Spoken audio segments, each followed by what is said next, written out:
Nag-issue na ng show cause order ang Land Transportation Office laban sa tinaguriang Bulacan Group of Contractors o BGC Boys, grupo mula sa Bulacan 1st District Engineering Office na pinangungunahan ni Bryce Hernandez at Henry Alcantara. Itinakda ang pagdinig sa September 12 para pagpaliwanagin ng grupo hinggil sa umano'y paggamit ng pekeng driver's license card upang makapasok sa casino.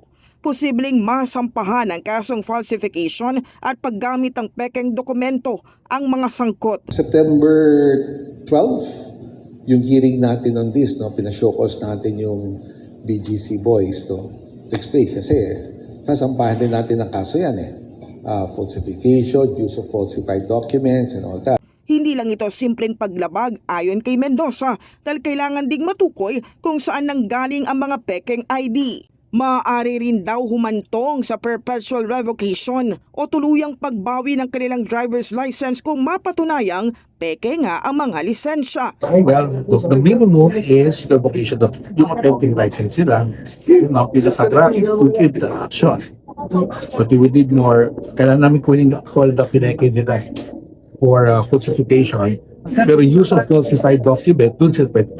Sa ngayon, photocopy pa lamang daw ng mga pekeng driver's license ID ang natatanggap ng tanggapan ni Mendoza. Wala pa yung actual. All we have is a photocopy clip. So yung falsified document, makali lang isang pakagat, pero use of falsified document, kung talagang ginamit yan sa casino. In the heart of changing lives, ako si Brigada Kath Austria ng 105.1 Brigada News sa FM Manila, the Music News Authority.